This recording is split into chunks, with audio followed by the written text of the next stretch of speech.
Hi everyone, and welcome to the first episode of Louise Reads. I'm Louise Egan, and you may also know me from my other YouTube channel, An English Teacher in New York. Louise Reads is for all levels of English learners, from beginner to advanced. I'll be reading a wide variety of books so that you can focus on your comprehension, your pronunciation, and basically your overall rhythm of English. Plus, it'll be fun! I'll be reading from a wide variety of authors whose books you can easily find at your local library or online. So, for my first book, it's a book enjoyed by both children and adults, and it happens to be one of my very favorites. It's Dr. Soto by William Steig. Dr. Soto. So I hope you enjoy this series. Now let's get reading. Okay, here's page 1. Dr. Soto, the dentist, did very good work, so he had no end of patients. Those close to his own size, moles, chipmunks, etc., sat in the regular dentist chair. Larger animals sat on the floor, while Dr. Soto stood on a ladder. For extra large animals, he had a special room. There, Dr. Soto was hoisted up to the patient's mouth by his assistant, who also happened to be his wife. Dr. Soto was especially popular with big animals. He was able to work inside their mouths, wearing rubbers to keep his feet dry, and his fingers were so delicate and his drill so dainty they could hardly feel any pain. Being a mouse, he refused to treat animals dangerous to mice, and it said so on his sign. When the doorbell rang, he and his wife would look out the window. They wouldn't admit even the most timid-looking cat.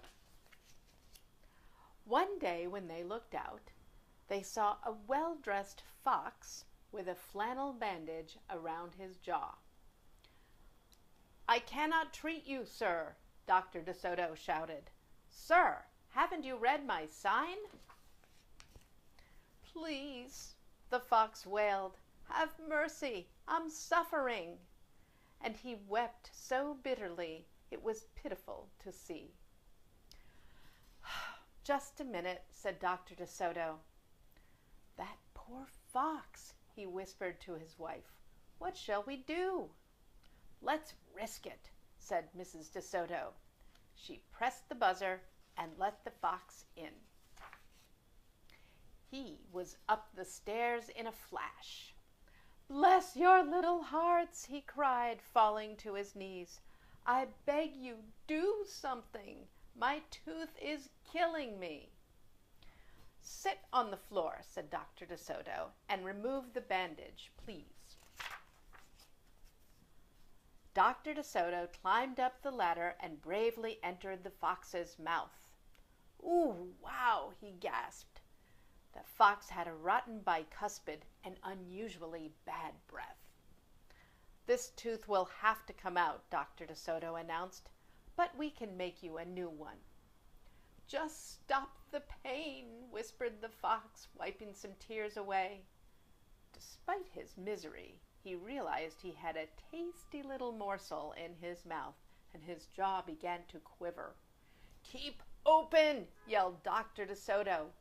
"Wide open!" yelled his wife. "I'm giving you gas now," said Dr. Soto. "You won't feel a thing when I yank that tooth." Soon the fox was in dreamland. Yummy," he mumbled. "How I love them raw, with just a pinch of salt and a dry white wine." They could guess what he was dreaming about.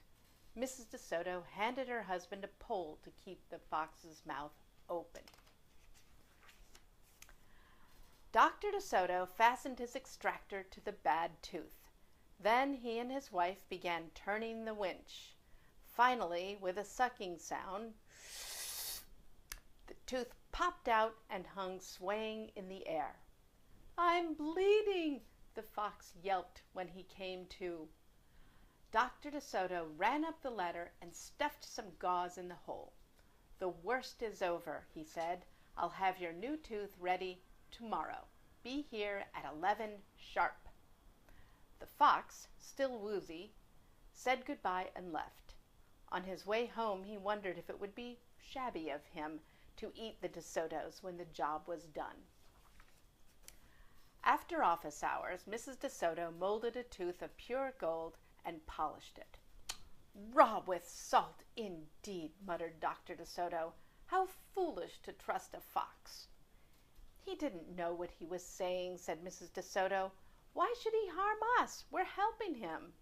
"Because he's a fox," said Dr. DeSoto. "They're wicked, wicked creatures." That night the DeSotos lay awake worrying. "Should we let him in tomorrow?" Mrs. DeSoto wondered. "Once I start a job," said the dentist firmly, "I finish it. My father was the same way." "But we must do something to protect ourselves," said his wife. They talked and talked until they formed a plan. "I think it will work," said Dr. DeSoto. A minute later, he was snoring. The next morning, promptly at 11, a very cheerful fox turned up. He was feeling not a particle of pain. When Dr. DeSoto got into his mouth, the fox snapped it shut for a moment, then opened wide and laughed. "Just a joke," he chortled. "Be serious," said the dentist sharply. "We have work to do." His wife was lugging the heavy tooth up the ladder. "Oh, I love it," exclaimed the fox. "It's just beautiful." Dr. DeSoto set the gold tooth in its socket and hooked it up to the teeth on both sides. The fox caressed the new tooth with his tongue. "My, it feels good," he thought. "I really shouldn't eat them. On the other hand, how can I resist?" "We're not finished," said Dr. DeSoto, holding up a large jug. "I have here a remarkable preparation developed only recently by my wife and me.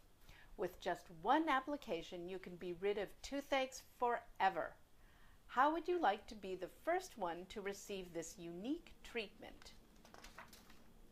"I certainly would," the fox declared. "I'd be honored." He hated any kind of personal pain. "You will never have to see us again," said Dr. DeSoto. "No one will see you again," said the fox to himself. He had definitely made up his mind to eat them with the help of his brand new tooth.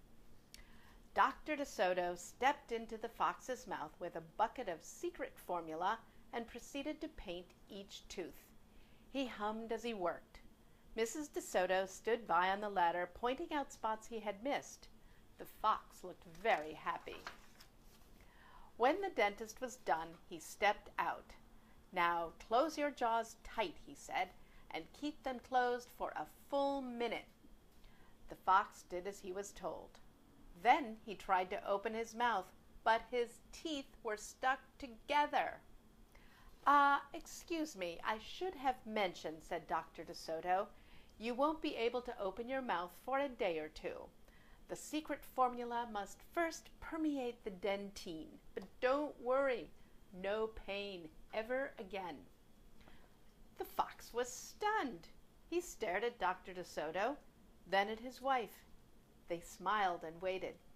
All he could do was say, "Thank you very much," through his clenched teeth, and get up and leave. He tried to do so with dignity.